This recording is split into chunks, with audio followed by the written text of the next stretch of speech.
Welcome to the Advanced Sports Analytics Show here on Rotogrinders. I'm Jordan Cooper, aka Blenderhead, aka Blender HD, aka hopefully on top of you on the GPP leaderboards this Sunday. I came close to this past week. Joined by the man behind the model. It's Stewart Gibson at Advanced Sports Analytics, and making a rare appearance. He comes back after two really good weeks, 7+ figures on the spreadsheet there. It's Brandon Adams. I have to needle you, Brandon, a little bit, because when you come in like third and fourth in the millie with the same lineup, I go, what happened with the dupes there? Well, Stewart knows the reasoning behind that, because what I do is I do all my lineups by hand, and I do all my lineups by hand basically close to lock. So I've just found that I have poor results with optimizers for whatever reason, and I don't use them if it's important. And I just do a lot of clicking. I like sit at my computer and build stuff by hand.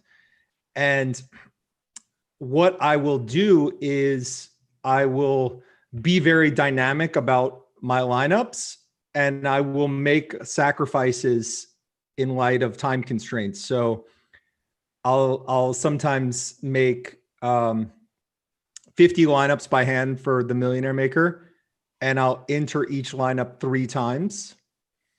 And then I will look at the lineups around 3:30 or 4 o'clock and decide which ones I think are live.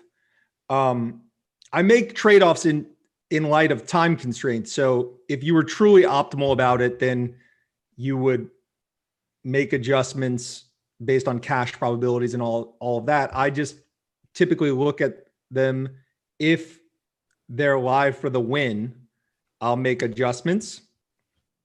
And in that case, like logically, the lineup was not live for the win, so I didn't make any adjustments.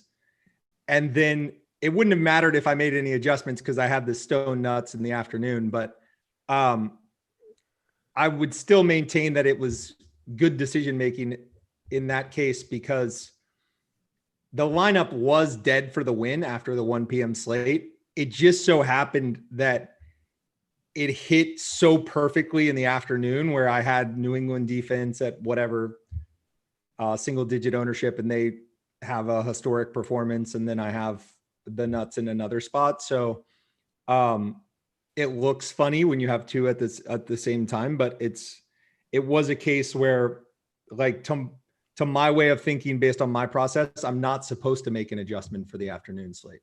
Okay, but I mean, it's very similar to me sometimes. You know, I'll enter 50 lineups, I'll enter 100, I'll enter the contest 100 times, and then from time constraints, it's like, damn, it's 5 minutes to go, and I really only have 80 lineups that I like to use, so I can't withdraw. The contest is full, so just, duplicate 20 of them, and then in the late games, you could always late swap and say, if I'm, like you said, if you're live for the win and you have like 3 lineups that are the same, you'll switch one out. You'll switch, instead of this running back, it's this running back. You'll make that 1v1 swap. So, you have 3 chances at the nuts. I mean, I just had to needle you with because, I make all unique lineups usually. And so when I'm on these showdown shows and I'm like, no, I pride myself on trying to make unique lineups. You don't want to, especially you don't want to have the same lineup twice in a showdown.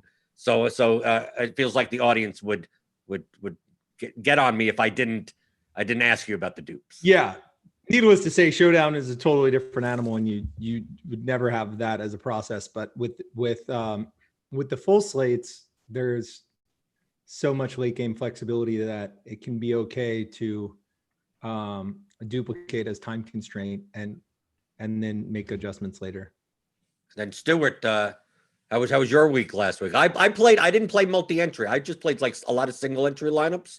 So like I was close on some of them. I had like the nuts, then I Kamara and Tyreek Hill, and that didn't work out. But But Stewart, we're coming down to the end of the season, so I binked a GPP. Brandon, he made way more money than me. What's going on with you? Yeah, I'm clearly the least successful. I was in a logistically tough environment to put together kind of multiple lineups last week. So threw in a single entry that, had some good pieces, but not enough to climb to the top of the leaderboard. I think had good process around going like with a Tannehill stack, but use AJ Brown and Jonnu, which didn't work out too well. Was thinking that, Michael Gallup would be decent leverage off Pollard. I kind of expected Pollard to be super popular, and I guess it turns out that he was not incredibly popular, but so. Well, I mean, he should have been. It's just that NFL DFS tends to have a lot more casual money in there, and when you get news 90 minutes before lock, people don't change their lineups. Yeah, I mean, I think he was an incredible play, or very very good play, and I just was thinking that many people would also think the same and gravitate towards him in a big way. I did. You out-leveled yourself. You gave the field too much credit. Yeah. I mean, I was pretty certain. I liked the idea of doing like Ayuk versus. Gallup was really where I had started, and then Pollard kind of opened up Ayuk Pollard. But I was just thinking, well, okay, I feel like so many people are going to be playing Ayuk. So many people are going to see Ayuk Pollard. So if I go like Ayuk Gallup, I did kind of the same thing, but I did the opposite way. I went Bourne Pollard. Got it. Okay. Use the leverage on the other side. So there you go. But we have a week 16 slate coming up right now. 10 games, because we have 3 on Saturday, and we're not talking about those games. We're talking about the main slate. On Rotogrinders, there will be that 3-game slate content up I believe Friday. We have some premium stuff. I'll be doing a show before lock with Eric Beimfor. And as always, if you want to get any of our premium content at Rotogrinders, Lineup HQ, all the projections, you can now pay per sport. So if you only want to play NBA, like it's starting up now, you just have to pay for NBA. But if you want all the sports, it's all in one combo package. And you get $10 off your first month by clicking on the link in the description of the podcast or the YouTube, right? Click that thumbs up button, hit that subscribe button, right? Do stuff like that on YouTube. But check that out. So we have a slate that I like. This slate. To me, this is a blender slate, right? People call it that because we have a lot of low totals. And when there are a lot of low totals and not many high totals, I think vomit stacks. And this year, vomit stacks have not been the in thing, hasn't been the trend, right? There's so many high totals. You're never thinking about, taking a shot on some of these lower total games. But on this slate, we only have one game that has over a 50 total. And it's most probably going to be one of the popular games on the slate. It's the Kansas City Chiefs at home against the Falcons. It's a 54 total. The Chiefs are favored by 10.5 currently. The Chiefs have a 32.25 implied total. The Falcons have a 21.75 implied total. When we talk about the Chiefs all the time, Mahomes, Kelsey, Hill, obviously they have some secondary pieces. Le'Veon Bell probably starts at running back. Stewart, I'm going to assume, I mean, they have a team total that's almost 4 points higher than the next team. I would have to bet my house that they're number one in the model. Yeah, they are. It's an interesting week, and I'm kind of going back and forth on how I see this Kansas City side. But yeah, I mean, they are the most probable to score the most points and by, pretty wide margin. We have them at 19% plus chance of scoring the most points. In second, Cleveland all the way down at 11% plus. So pretty big margin. And I mean, the price is obviously way up on all these Kansas City guys across the board. And I think in previous weeks we have not been super high on Kansas City because they've had price tags that are still lower than they are now, but like their total and kind of total relative to the other totals on the slate have been somewhat underwhelming. I mean, we have one of these weeks where Kansas City is back to the top and just in a pretty big way. I don't know. I'm interested to see kind of how y'all's ownership projects Mahomes. Like if he's going to be the most popular quarterback or one of the top 2 quarterbacks, seems like a decent spot to stay away from on account of just price sensitivity. But, it is a slate where, with no Rodgers, no Adams, no Tannehill, like there does seem to be somewhat of a shortage of kind of elite top flight quarterbacks. Russ is in there, but with a pretty, low total, such that just seems like Mahomes' route to being the top scoring quarterback on the slate is pretty clear. And, even though there is kind of a price surge on him and his pieces, I do wonder, just given the amount of separation we can project between, he and kind of the next best quarterback, and just also the Chiefs team as a whole. I wonder, if it might be warranted to spend up if the field is going to kind of be away from him. Brandon, how are you going to handle this? Because my natural proclivity. I know we're recording on Christmas Eve, but I'm Jewish, so that's why it doesn't matter to me. I'm fine. Right. There's no movie. The movie theaters aren't open though. Like typically my family, we go to the movies. We're the only ones in there. Right. And then go get some Chinese food, like every good Jewish, non-kosher food. You get that. So from a price perspective, not to tie in, my Jewishness to the price, Tyreek Hill is 9,000 and Kelsey is 8,500. Ridley on the other side is 8,500. Is there enough value versus the ownership? Like how do you would you be stacking this game? Is there enough ceiling combined at these prices that it's worth to, like, how do you stack it? I mean, I'm prosing it to you because you tend, Brandon, to they're high total games, they're the most likely to shoot out, I want those games. Now, I could understand using pieces, like having Tyreek Hill as a one-off, Kelsey as a one-off, Ridley as a one, do stuff like that. But pairing Mahomes with even if you're not pairing them with Kelsey and Hill together and you're taking a Watkins or a DeMarcus Robinson or something like that, at what point do you think that the prices are too high? Yeah, I would not want to pay those prices this week. I think we're at the stage of the DFS season where things become much more complicated, and you really have to think about your lineups in terms of what type of contest am I entering. If you're doing smaller contests with higher buy-ins, you need more certainty of production. When you're doing stuff like the Millionaire Maker, of course, you can do the vomit stacks and take your chances. But a key thing for me is if I'm entering, say, a $300 contest, like a high dollar contest with medium size, medium 5,000 entrants or whatever. It's important for me to have certainty that weather is good and incentives are good. Okay. At this stage in the season, you have new complexities that come in. Do the teams want to play their guys?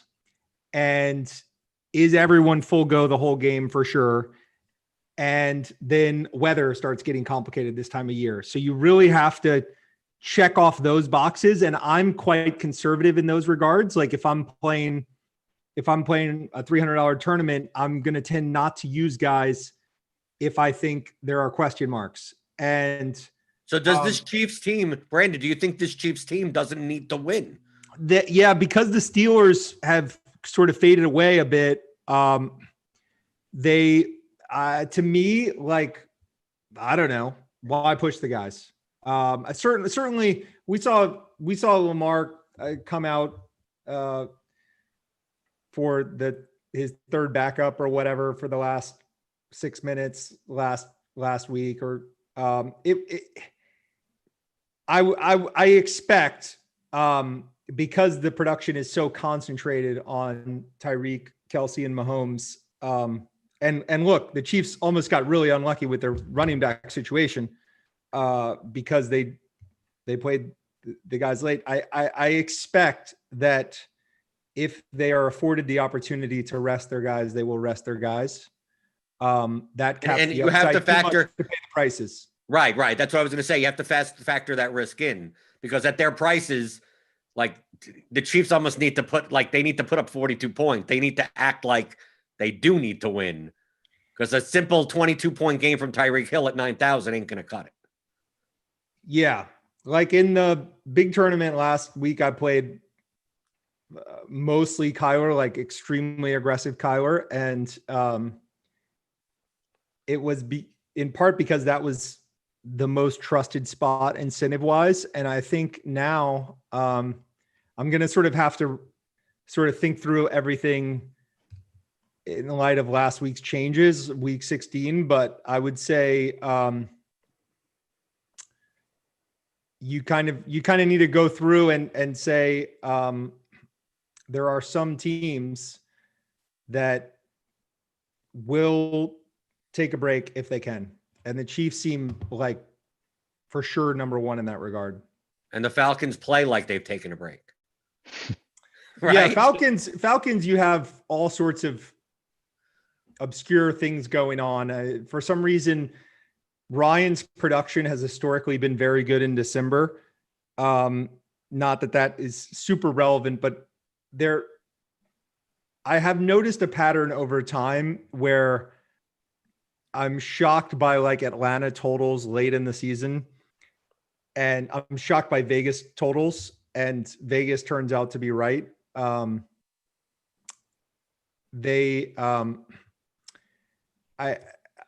don't know. Obviously, people got burned on Tampa Bay defense last week. Obviously, Ryan put up a good performance. Ridley was massive. I wouldn't be surprised if Atlanta had a good performance, but of course, they're a far worse team, and the most likely scenario is that KC gets out ahead and then puts on the brakes a little bit.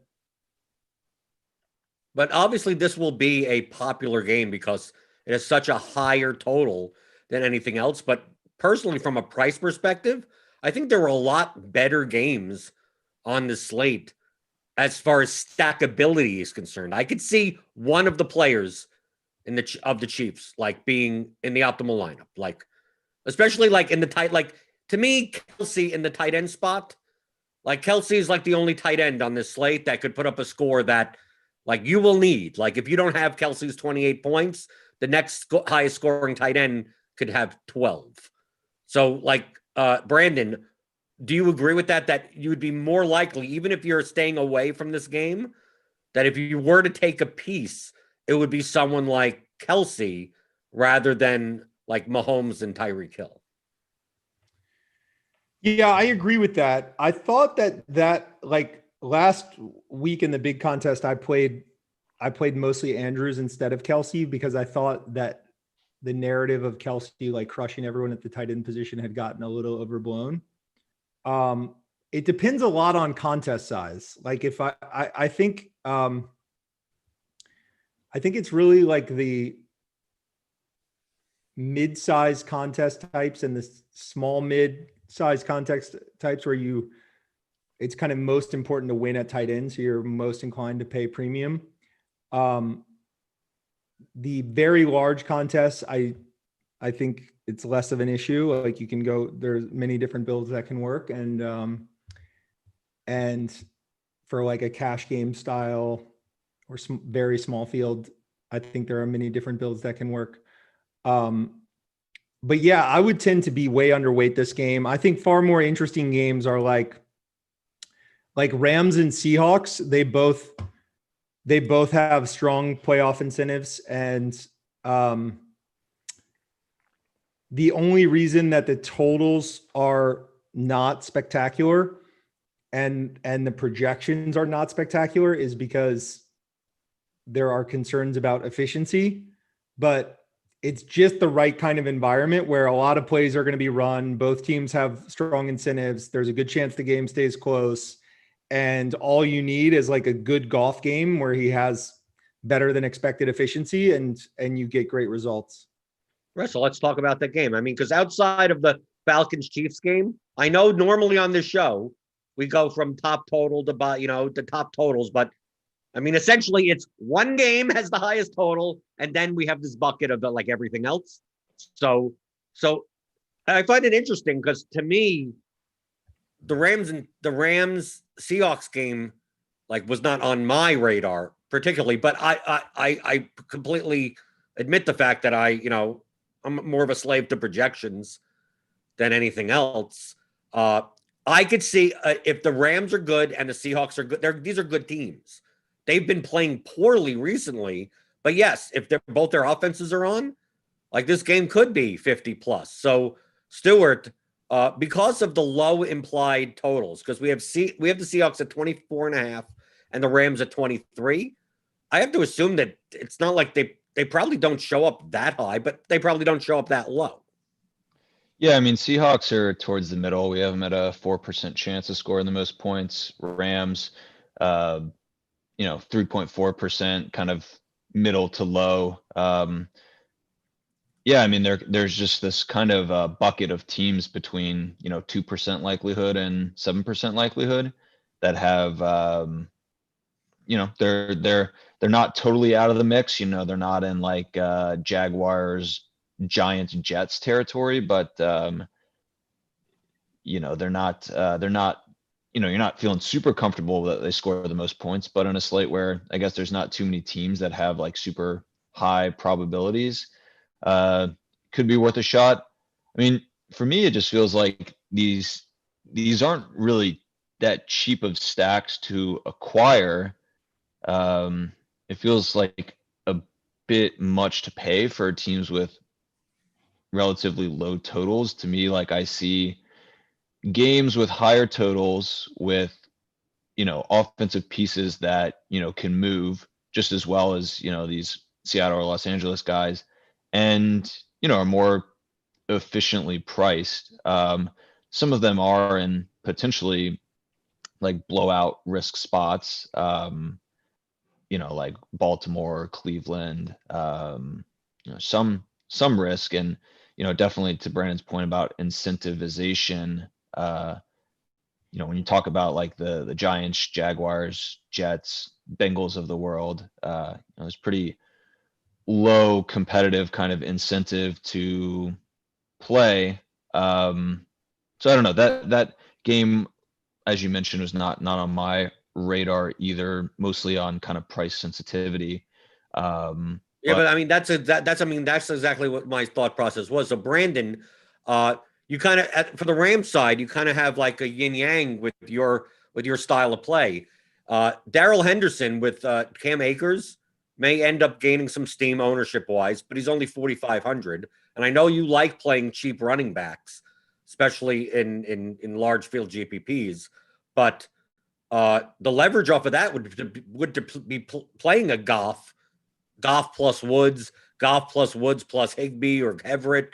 I mean, obviously Kupp's there also, and especially coming off a game where they lost to the Jets.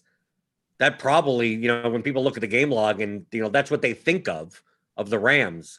Are you more likely to stack the passing game for the Rams or take the cheap running back? Oh, passing game. Yeah, because the distributions of especially Woods are very, very nice for tournaments. Woods has these extreme games where he puts up tournament winning performances. So definitely the passing game. And for the purposes of this discussion, I'm talking about big field tournaments, Millionaire Maker.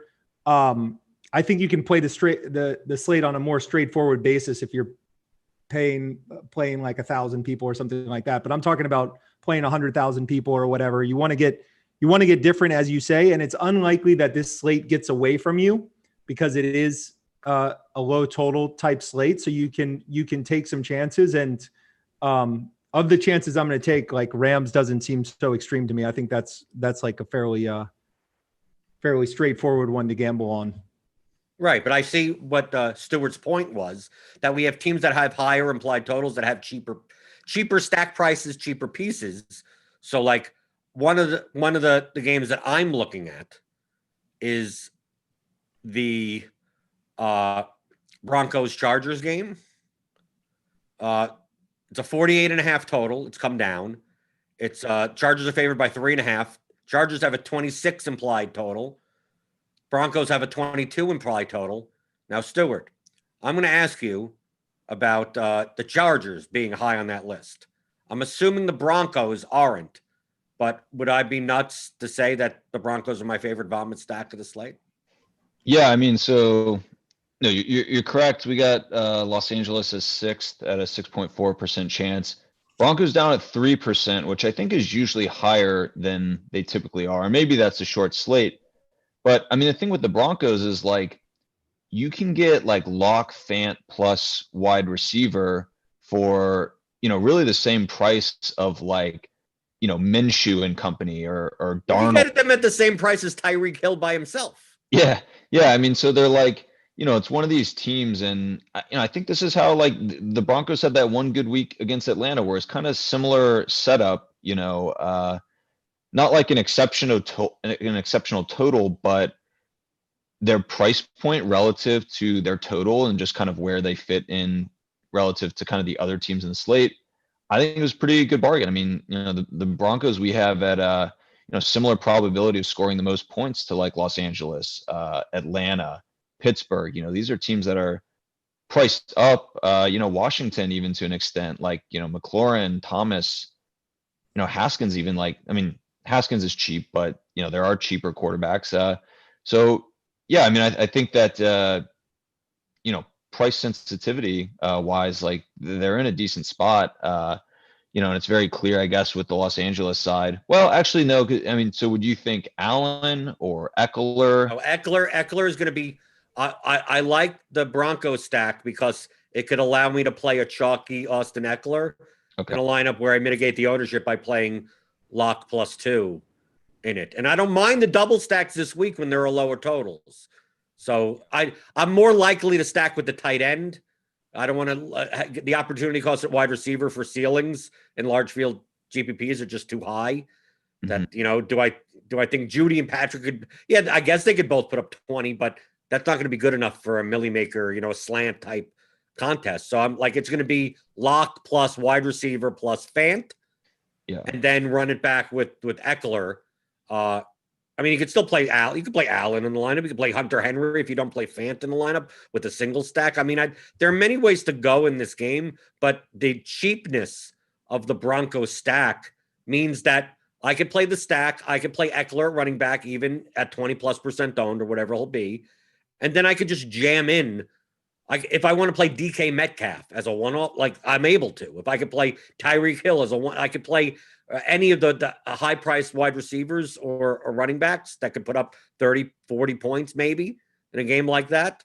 Like it gives me that's my vomit stack. I mean, I don't hide it. That's why I play vomit stacks. But I typically play them on slates where, we don't have 6 games that are 50+ totals. I mean, this may be a low scoring slate. So vomit stacks could win on low scoring weeks. And I think it's going to be a low scoring week. So Brandon, feel free to knock down and my vomit stack strategy like you normally do. No, I'm not going to knock it down. The Denver receivers are beautiful GPP plays. I love Judy and Hamler, especially.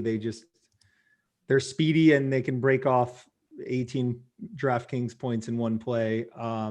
They have great characteristics for tournaments. I love those guys. I think for Chargers, you really want all the pieces to be healthy. I haven't checked on Mike Williams. He's been banged up. I expect he'll be fine. Keenan Allen has a hamstring. I think he'll be fine, but you want all the pieces to be healthy for LAC. And yeah, then the game has great characteristics, and with a lot of value this week and low totals, it will be a little bit unusual for me in that I will kind of want to pay up for running back, even in the Millionaire Maker. I think Eckler is just a great guy to have. You want to have high exposure to him. It's really hard for these lesser priced guys to beat even his median game. So because he's a pass catcher and he figures to catch a lot of passes this week, he's the type of high price running back that I will play and eat the chalk, have more than the field. Derrick Henry last week, that's the kind of guy you don't want to play. Absolutely. And I played 0%. But yeah, Eckler, go for it. Load up. Okay, Stewart, is there a game on your radar? We were going through because we're doing one of each of our own. Brandon went with the Rams Seahawks. I went with the Chargers Broncos. I'm hoping you choose the one that my second favorite one. Yeah. We're usually on the same page, and it's not going to be the Browns. We'll talk about the Browns. It's Stewart. You're on the show. We have to talk about the Browns at some point. I hope it's not the Browns game. Well, I mean, similar, games that just I think have similar, in that the opposition is pretty futile, and I'm somewhat interested in the favor side is Baltimore and Chicago. Now you let me down. Those weren't the two I was looking at, but let's talk about that. Okay. Yeah. The problem with the Baltimore side to me is that, like, are they going to push Lamar, and then who do you pair him with, and then do you run back a Giants team with a 16.5 total? Like, this, to me, this seems like the type of game where either you're playing Lamar naked or with Andrews, like Lamar Andrews, or you're just hoping that the game duds. Yeah, I mean, I would say just Lamar plus pass catcher, no bring back. I don't know. Chicago, I think, like Jacksonville, to me, has more bring back ability. Really? The Jaguars? The Jaguars, they've like 17 guys that could get there. I'm just knocking everything down you say, Stewart. No, I like the Bears. The Bears project well. I think Allen Robinson projects well. Montgomery's going to be chalky. Yeah. But I'm not sure. Brandon, what are your thoughts on those two game environments in general? Are you on them like Stewart? Are you more looking like me? And I look at those games and I go, these are games that could underwhelm from a fantasy side of things. I think Baltimore is a good play. I think people will feel a little bit burned on how they did sit their key guys for a lot of minutes on Sunday. But they need to win. They absolutely have to win. And I think that they're actually less likely to get in a situation where they rest up this week. And I think you can play it with no bring back in a mid-sized field and play it, just gamble on some bringbacks in a big field. But yeah, I like it. Like, last week was a very peculiar week because you had the expensive rushing quarterbacks in great spots, and it was hard not to reach for them. Like, I played 6 Kyler lineups of 9.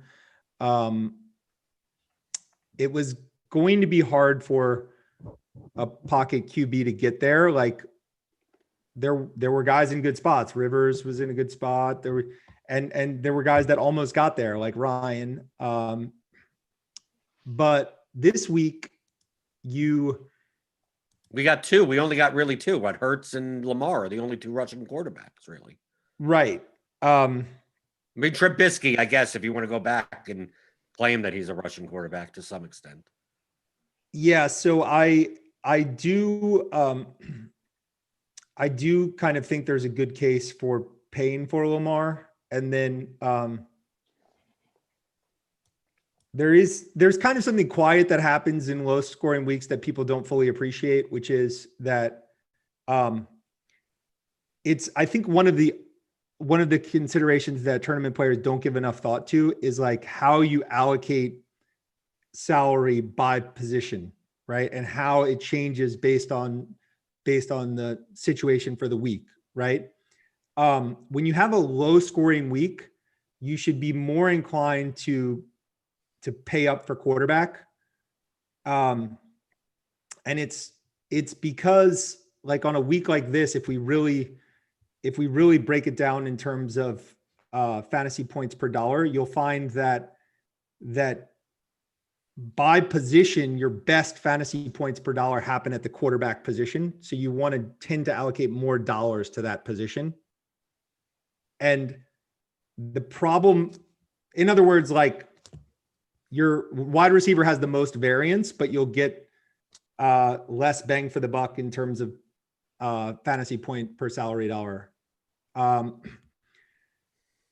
With quarterback on a week like this, you will get most bang for the buck in terms of expected fantasy points per salary dollar. On a high total week, you still don't want to necessarily spend up at quarterback in a big field because it's the low variance position, and you're better off just trying to hit like the 5K or 6K guy, and then getting the high price running backs and high price wide receivers that have the very high ceilings. Right. It's more the fact that running back, because it's low variance, that the higher scoring weeks with more higher total games, there most likely will be multiple quarterbacks that will put up a high enough score that's fine to have. But on a lower scoring week, if you could find the one quarterback that puts up, getting 18 points out of your quarterback on a week where getting 28 points out of your quarterback on a week where 6 quarterbacks go for 28 plus points, like, doesn't matter as much as getting the 28-point quarterback on a week where none of the other quarterbacks go for over 20. Like, that's kind of at the quarterback position. Yeah, exactly. And there's also an element of just, you always want to capture equity where you can without capping your upside. And because on a week like this, your projected fantasy points per salary dollar tend to be highest at the quarterback position, you want to all else equal allocate a lot of money at the quarterback position. The only way you don't want to do that is if it caps upside. It will cap upside on a high total week, but it won't cap upside so much on a week like this. So this is the type of week where, for me, paying up for a guy like Lamar is a good thing to do. How about paying up for Jalen Hurts? I think Hurts is going to be popular, and I think the Cowboys receivers are going to be popular. We have a game that's 49.5 total. The Eagles have a 25.75 implied total. The Cowboys have 23.75. It'll be in Dallas, indoors. Problem with the Eagles is, like, what you could pair. Goddard is the second best projected tight end point per dollar. So we may see a lot of Hurts plus Goddard plus Dallas wide receiver. Obviously, we have to see whether or not Gallup is going to play or not. But it could be Cooper. It could be Lamb. Zeke probably plays, but if he doesn't play, then you get Pollard there. Do you think that the Eagles-Cowboys game, depending on those scenarios, is a good environment, or is it going to be something that will be over-owned for its probability? Yeah, for me, that would be one I would be pretty far underweight. Obviously, it's been smashed to oppose Dallas for the year. But I feel like Hurts is at a fairly rich price. His weaponry is just not good enough. Like, just by the eyeball test, mostly, I'm going here more on eyeball than data, but like, he's a great rushing quarterback. And if he had the weaponry, you would happily pay $7K for him, but he doesn't. Like, the team is just not good. Like, Greg Ward, there's just not enough there. So for me, even against Dallas, like, he doesn't have tournament winning weaponry to work with. So it would be a spot that I would tend to avoid. Especially when he's going to be probably over-owned based on a 2-game sample size of, he put up 40 points last week. Yeah, he looks great. I mean, like I said, if he had if he had some great wide receivers to work with, fire it up. But I just don't see enough upside in his weaponry. I mean, he has the rushing floor. That's great. Maybe he gets in the end zone a couple of times. Like there's always that. But for me, to really target him, I would want that rushing upside plus some weaponry in the receivers. So Stewart, do the Eagles? I mean, they have a 25.75 implied total. I mean, they probably come in your model around where the Chargers are or so. Yeah, they're just behind the Chargers. Seventh most likely. Dallas, ninth most likely. So like it is one of these games where it's kind of competitive from both sides, and there are actually, few of those on the slate. I think it's tough. I mean, we talk about it with Tampa Bay. It seems like Tampa Bay, Indianapolis this week, and I think Philadelphia and Dallas among their pass catchers. There's a bit of kind of pass catcher roulette there as well. It seems like there's a good deal of uncertainty. Hurts, I think you're willing to do naked, but yeah, it seems like there's a bit of a pick'em that makes it somewhat challenging to kind of figure out what the clear route is for really either side of this game. Okay, Stuart, can you guess what my favorite game on the? Can you? We're gonna go one more game, and it's the one that I'm picking out. It's my favorite. It's other than the Broncos. It's my favorite. It's my favorite overall game on the entire slate.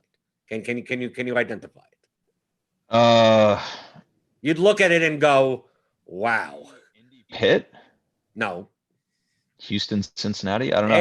There you go. Two teams that are awful and have nothing to play for other than it's week 16. They don't have defenses, right? Bengals barely have a quarterback. To me, I look at the prices of this game, and it's being played indoors in Houston. You get, week 17, probably half these guys don't even play. Doesn't even matter. But for the prices, I don't like this game. I consider this to be a very high variance game. This is either a game where the offense is inefficient or the defense is inefficient. So it's a type of game where this could be 14-10, or it could be 42-35 because they're just chucking the ball. Like just Ryan, the Bengals have nothing to play for. The Texans have nothing to play for. They just chuck the ball. I mean, the Bengals against the Steelers is much different than against the Texans defense. So even I don't mind Ryan Figley plus T. Higgins. But I would more likely do it from the other side. Watson plus pass catcher plus T. Higgins or Tyler Boyd on the way back. And like not many people are going to play this game because of like, why would you play Bengals Texans at 46 total? But on a week where the totals are low, Watson, I mean, we see Watson and the Texans have properties for ceilings. T. Higgins has a property in the Texans secondary, breaking one off for 120 yards. So, Brandon, I see you're smiling. Either you're smiling because you agree with me or you think I'm a fool. I have to admit to some level of distraction there. It's funny. One lesson I had when I was teaching is that you always think that other people can't see when you're doing something else, but they always can. Yes. So I have to admit to some level of distraction there. I guess for me, what separates, this game from like, for me, they're really, these four games just are very similar. Cleveland, Baltimore, Chicago, Houston, and then the other sides. I guess like Houston is a pretty flammable defense in a way that like Chicago and Baltimore are not. Right. The competition. It's like I look at like Baltimore. Who do I play in that game? Like there aren't many choices. Browns, Jets. I mean, we've done this with the Jets before. Like to me, the Browns, it's like, oh, I play Chubb, I play Hunt, I play Land. I mean, like I don't see stacking the game. But in Houston, Cincinnati, like I feel like I could play 20 lineups of this game and have Chad Hansen, Kiki Cutie, Jordan Akins. I could have David Johnson if the other guys sit. And the Bengals, like I could have Higgins, Boyd. I could have so many.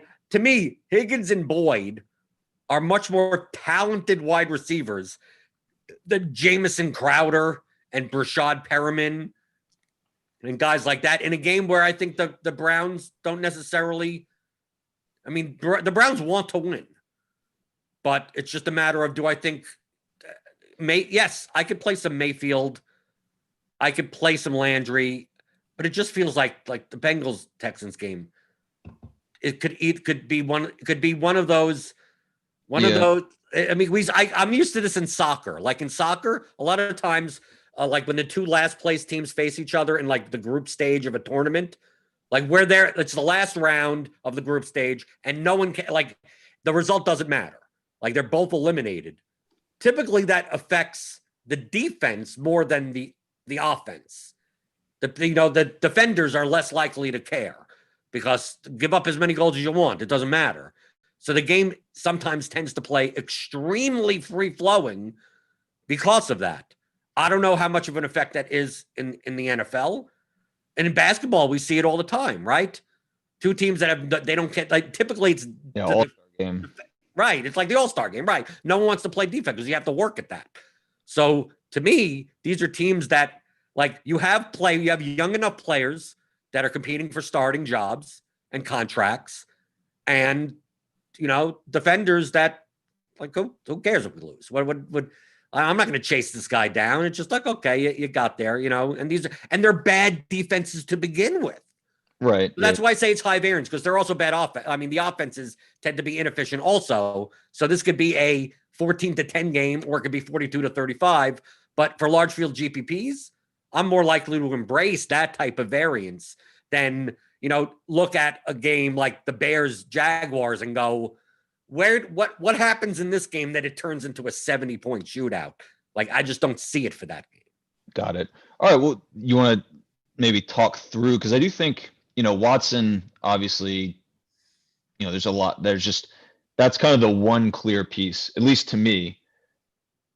On the Houston side, it seems like you could go Cooks or Kuti, right? Or I guess maybe even David Johnson. You could add Hansen, you could add Akins. I mean, at least at first glance, I'd probably avoid going like Watson, Cooks, Kuti. Just feels like, Kuti and Cooks are both priced pretty efficiently, such that if one succeeds, the other's likely to fail, or if they both, I don't want to take up two wide receiver spots if possible. Okay. Right. But I mean, I'm just saying there's a lot of pieces. This is the type of game that I don't have. This is not I'm playing in a small field 800-man single entry, that type of thing. This is the type of thing of, like, I'm going to dedicate 20 lineups to this game, and so I don't have to bother choosing between Boyd and Higgins. It's just like I'm going to have half Boyd and half Higgins. I'm going to have some Cook, some QT, some Hank. It's just like, I'll have Drew Sample, who knows, right? AJ Green, that corpse shows up out of nowhere, whatever, something like that. It just Bernard, even. I mean, pass catching running back out of the backfield. He's really cheap this week. I guess he didn't get the Monday night bump. I mean, he's super cheap and I think works. I guess you just wouldn't play him opposite, say, like David Johnson if you were right. But I'm expecting, we don't have initial ownership out yet, but I'm expecting the ownership on all these players are going to be low. Yeah. Right. Yeah. So, like, it's not like this is the popular game. That's why I'm looking at the Broncos and this game as, like, these are kind of like my vomit stack type of things, and then target ceiling elsewhere. So I mean, on a 10-game slate that's low scoring, I mean, nothing is that outlandish. Brandon, you would admit that on a like, even if you said, oh, how about the Washington team, or how about anyone on a low scoring slate, if they just go like 4 to 7 points over their median or whatever at their prices, like median score, like Washington puts up 29 instead of 22, like their stack could get there, right? Like the totals are low enough that if you get a 68th percentile outcome, a 70th percentile outcome from even the cheaper teams, that they could be in the winning lineup.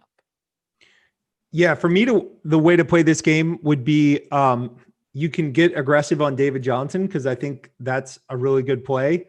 And then on the Cincinnati side, I would have one receiver peppered. I would be maybe overexposed to the Cincinnati receivers, but I would just pepper in one guy, and it doesn't really matter which one. You just have you have more than the rest of the field. You fill in one space with Boyd, you fill in one space with Higgins, you fill in one space with Green. And the reason I would take that approach is I would think that like stacking this game or having multiple pieces of this game would be something you would want to do just out of like 3 in 150 lineups or something. It's if you're thinking about how it's likely to go, you've got the Cincinnati side that's most likely to outperform, that's most likely to kind of go off. And in terms of tournament winning performances, it's like one of those guys going for a couple touchdown performance. For me, Watson is like, I would not play him under any circumstances. I think, okay. Really? Really? Here's why. If you think common sense incentives, you would say both teams are out of it. Deshaun Watson is a top 4 NFL quarterback. Let's not get Deshaun Watson hurt. That's just like A-level, just. Yeah, but I think they'll do that way. I think what they'll do is week 16, he goes out, have some fun. And then week 17, he doesn't play. So, I mean. What Vegas is saying is that incentive is likely to hold. They have a 26.75 implied total. What are you talking about? They have Houston?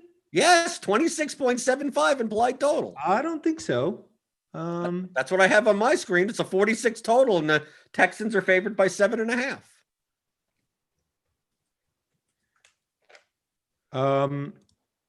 I have it as the fewest projected plays on the weekend as a game. And I believe that's because Cincinnati's not projected to have a lot of plays because they don't stay on the field, and Houston is likely to run the ball more than they might otherwise and just generally slow the game down. And I mean, I'm just going by implied total. I mean, like regardless of the plays or whatever, I mean, I could take a look at that also, but obviously Stewart, you'd look at, just. Yeah, you're right. I was looking at a bad total. I was looking at a 43 total, and it's a 46 total and they're a 7.5 point favorite. That's why I'm saying 26.75 points implied is like higher than some other teams. And like, obviously Vegas thinks they're going to put up almost 4 touchdowns. So why don't I get them? Yeah, no, we have them 5th on our list. My fifth? God, they're 5th. I've been being scolded to. They're 5th on your list. I will say I haven't updated it since. Oh, okay, you have to. If there has been significant morning movement, that could be a hanging chat on that one. Hanging chat Hansen. But yes, but I would agree with you, Brandon. According to the Blitz, it's the second lowest projected amount of plays currently in the Blitz. And by the way, in terms of like fantasy sports analytics, this general topic of incentives is something that far better work needs to be done on, because like at ASA a few years ago, we tried our hand at it. And basically what we found is that incentives matter a bit less than you would generally think. Like most teams kind of play their guys, and the fact that the individual players have incentives to perform means that more than you would think, teams sort of disregard incentives and do their thing. But more work needs to be done in this regard, because at this time in the season, these are very, very popular things. And in terms of our biases, we just remember so clearly those times where we play a guy who might not have incentive to play and he's rested and it screws us. Like it's the type of situation where our biases throw us very far off. And That's why I want to take advantage of them. That's Yeah. I want people to think that this is a game that both teams don't matter. They're just going to rest. But it's week 16, and the total is I look at the Vegas lines. It's the most efficient thing in all of sports, and I'm like, it's a 27-6. That you're telling me they're going to score almost 4 touchdowns. Why not play them? Yeah.